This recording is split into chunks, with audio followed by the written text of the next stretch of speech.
The following program is brought to you by Pizza Productions.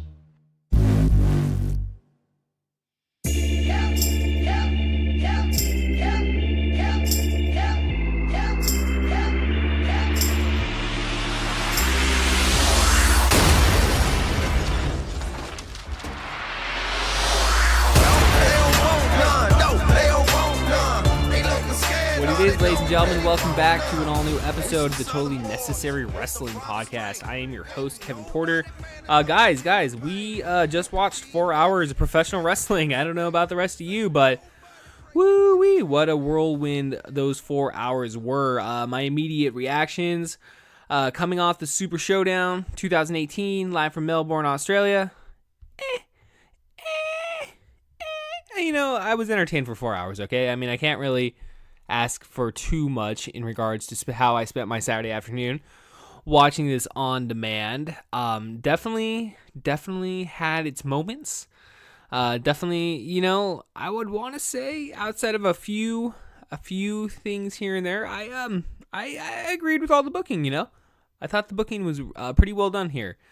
So let's just go ahead and kick off what was the WWE Super Showdown 2018 SmackDown Tag Team Championships match. Opened up the show, The New Day taking on The Bar. Now, you know, going into this show here, just 24 hours ago when the last podcast was released, I felt that The New Day would ultimately go over here, being that The Bar, they don't really need the titles at this point here. They've established themselves as a legitimate threat any point whenever they're in the mix for the tag team titles. So obviously the New Day, I felt, you know, more or less this could be just a glorified house show. So typically they send you home happy. Well, in this case here, sending you home happy means the New Day pulls out the victory. It was cool to see that it was Xavier Woods and Kofi Kingston teaming up here for this tag team championship match. Again, there were some fun spots in this match. Definitely a solid opener. You couldn't see the crowd there for a minute. You know, it was a little hard seeing the crowd there when they first opened up the show there. As always, I'm interested in seeing the set, seeing the people.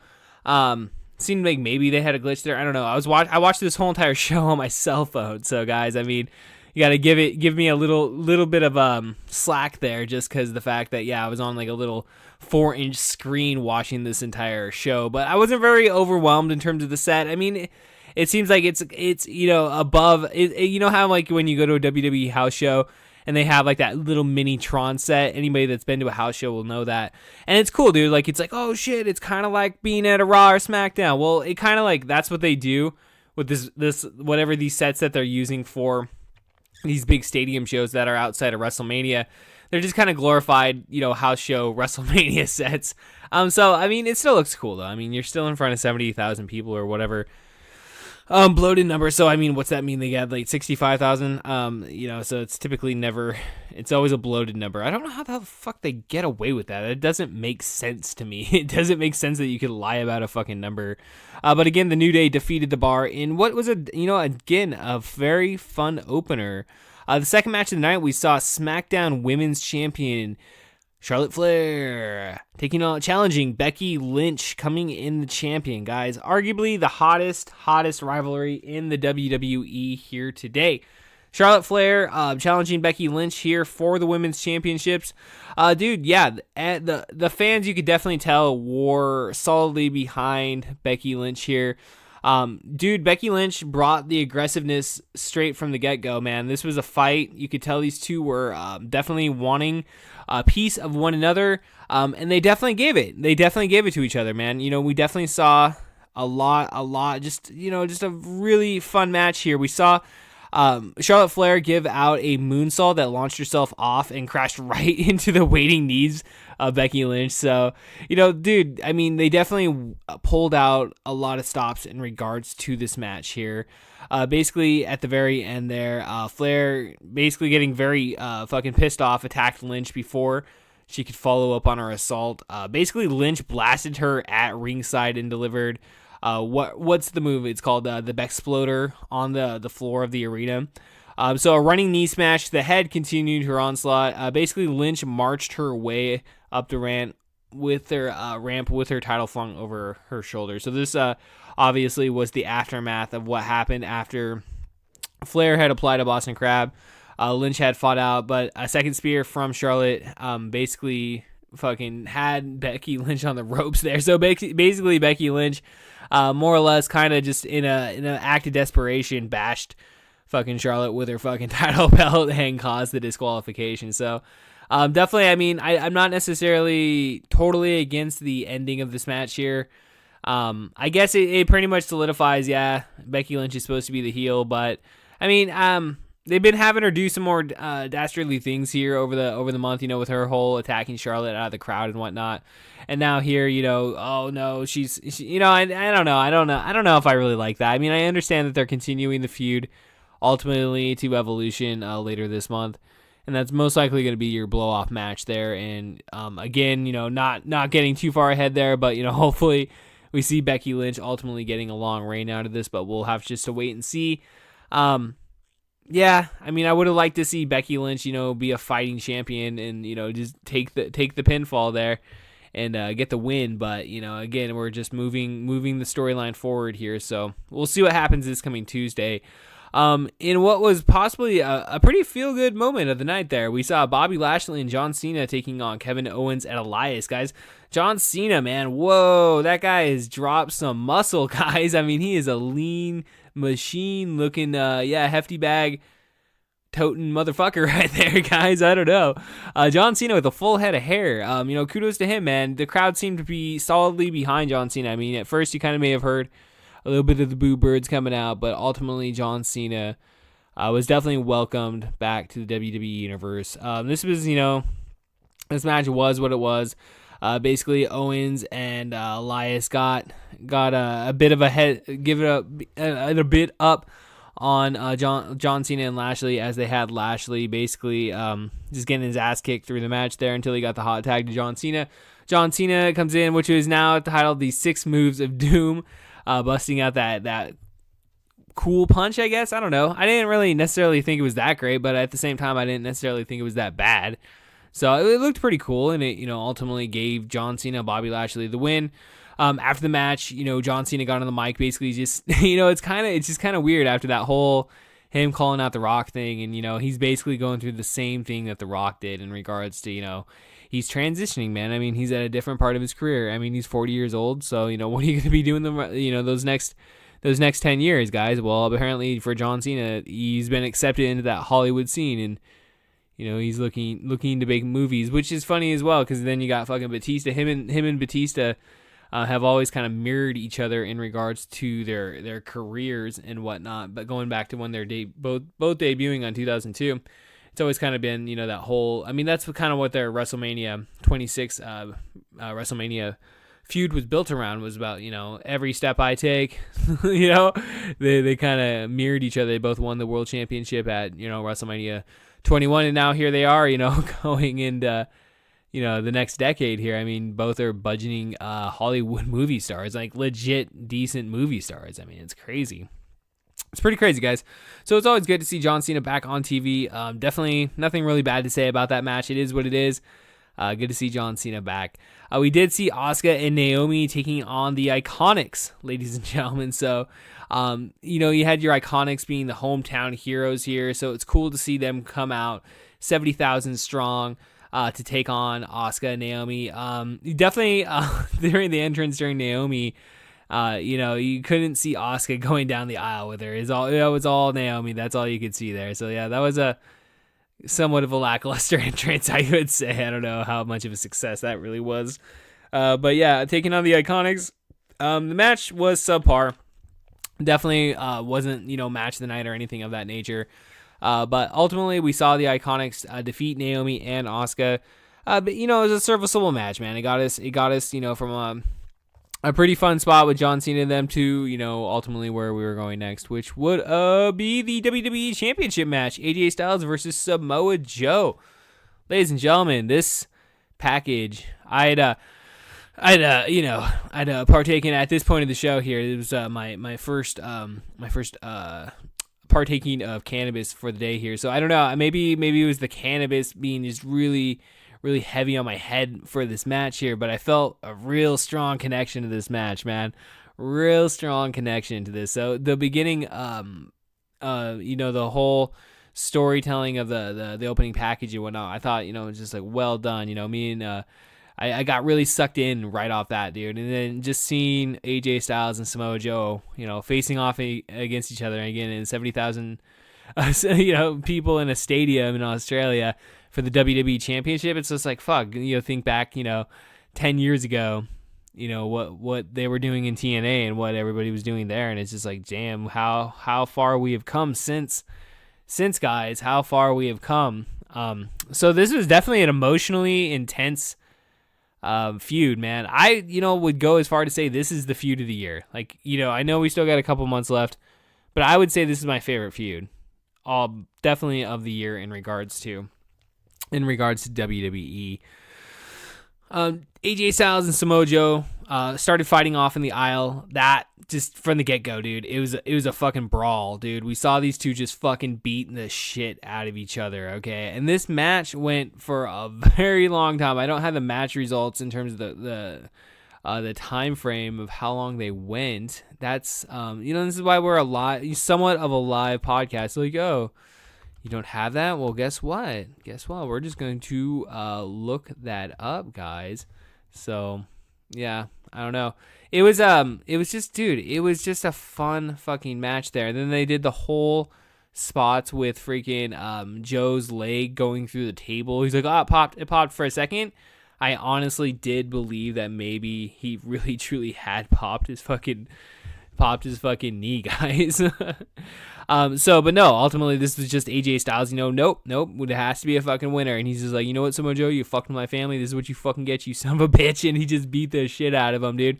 Ultimately, we saw Samoa Joe tap out to AJ Styles. I know I called it on Friday's episode. Yeah, I mean, this is, I guess, for the story that they were telling, dude. I mean, there was no other way of doing it. AJ Styles had to retain, to save face for his family, man. Ultimately, this match went 23 minutes and 45 seconds. Outside of the main event, this is your second longest match of the night here. I definitely feel that we'll save match of the night and all that, but it definitely was a strong contender at this point. Ladies and gentlemen, then we saw the Bella Twins teaming up with Ronda Rousey and taking on the fucking Riot Squad. Holy shit, guys. This is kind of where everybody was suspecting, because ultimately the rumored match for Evolution is Nikki Bella taking on Ronda Rousey for the WWE Raw Women's Championship. So everybody kind of thought, okay, this is where they're going to use, this is the place where they're going to springboard that. But ultimately, that is not the case, guys. So yeah, we totally saw Ronda Rousey just decimate the Riot Squad, basically just took care of them in quick fashion there. So all in all, I guess I enjoyed this match a little bit. I don't know, it was all right, I suppose. I guess we're going to be getting the evolution of this feud between the Bella Twins and Ronda Rousey here in the next couple of weeks leading to Evolution. And quite possibly was definitely a contender for a match of the night here was the Cruiserweight Championship match. Cedric Alexander taking on Buddy Murphy. Hometown Murphy, guys. All right. So this was just a kick-ass fucking Cruiserweight match here. A lot of moves I'm not used to seeing on the main WWE roster here. Maybe I should start going out of my way to watch 205 Live. Oh, wait, that means I would have to watch 6 hours of professional wrestling a week. Guys, I'm good. But it's good to see the occasional Cruiserweight match here on this big show. So, ladies and gentlemen, Buddy Murphy is your new Cruiserweight champion. Congratulations, Buddy Murphy. This dude definitely, this and the Samoa Joe AJ Styles match, definitely, by this point in the show, these were my two leading candidates for match of the night. So I would definitely give this an A+, man. Definitely they went out and quite possibly stole the show in regards to this match here. Definitely showed what the Cruiserweights could do, man. So right after this match, we went straight into the Shield, taking on the Dogs of War, brother. Braun Strowman, Dolph Ziggler, and Drew McIntyre. And dude, this was a street fight, ladies and gentlemen. It was cool seeing the Shield come out and having their fucking Bane type looking masks on. I thought that was pretty special. Surprised to see him, yeah, definitely come out through the crowd, especially with those, like, fucking expensive ass title belts on their fucking shoulders. But I guess, you got a lot of balls to, try to attempt to steal that within a crowd of 70,000 people. So I guess they were just like, taking their chance with that shit. But nonetheless, man, the Shield battled and battled and battled, and it was really good storytelling through this show here, or this match here. I really enjoyed where Roman Reigns accidentally hits Dean Ambrose, and they set up the whole they mocked the entrance of the Shield when the Shield first got into the match. The three of them, this typical Shield fucking gets in the ring, they surround their opponents and whatnot, and so then they were doing the reverse of that with the Dogs of War. And then Dean Ambrose jumps up and they're like, oh shit, is he pissed off at Roman for fucking hitting him earlier? Is he gonna fucking join Dogs of War? And then like ultimately he goes and knocks Braun Strowman off and fucking just, it's dude, just Shield all the way, Shield all night, guys. So dude, I really enjoyed that. I thought that was really fun. And then, definitely Roman Reigns made up for it later by saving Dean Ambrose from getting speared getting ran over by Braun Strowman. Dude, definitely, man. Again, this was a very fun fucking match here. I definitely lived up to the hype, I think, going into it. Again, like, I've enjoyed this feud going into Super Showdown here tonight. So, dude, another A+ match here, in my opinion, guys. So, the psychology was really good on this match. So this is definitely one of those matches I would definitely recommend going out of your way and seeing here. So, you had your AJ Styles, your Cruiserweight match, and the fucking Shield versus Dogs of War. Fucking war, bro. That was a fucking war, and I enjoyed the shit out of that. Fucking A, dude. It was such a fun 6-man. So I love street fights like that. And kind of, I guess, may have been a fucked up finale in regards to the ending of this match here, but we saw Daniel Bryan taking on The Miz in what was to determine the number one contender for the WWE Championship match. And Daniel Bryan won in approximately 2 minutes, guys. Daniel Bryan won this match in 2 minutes and 25 seconds, being the official record for that. And I don't know. I think The Miz fucked up. He may have thought they were on 2, and the ref, Kyoto, he's fucking forced to count 3. I mean, that's what they're told. That's what they're told. If you fuck up, then the match is over. I can only imagine them. The plan must have been to go like 4:30, man. Seriously, I guess we could be thanking Daniel Bryan and the fucking Miz for fucking up and not forcing us to go over the 4-hour mark in terms of this fucking show. So honestly, I'm applauding Daniel Bryan and the Miz for that, man. But dude, I don't know. We'll have to wait and see here the next couple days here now, exactly what happened. I'm sure it's exactly how I just called it, though. I mean, that's exactly how it happened. But nonetheless, man, what? Okay, I guess that's it was probably a fuck up, dude. I mean, it had to have been a fuck up. Watch, they're gonna come out and be like, no, that was the planned finish, guys. The fucking Miz and Daniel Bryan, the planned finish. Now I'm like, dude, come on. In our last time ever main event, guys, we saw The Undertaker facing Triple H. All four characters within this feud had their own entrance here, seeing Shawn Michaels, Triple H, then Kane, and ultimately The Undertaker. Collectively, it took about 20 minutes of the show just for entrances.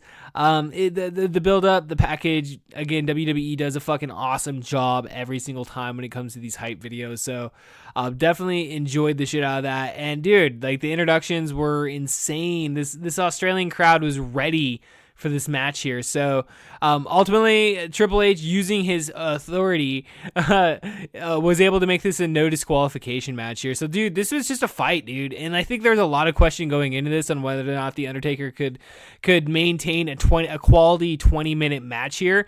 And just the immediate reaction for this match going 27 minutes and 35 seconds.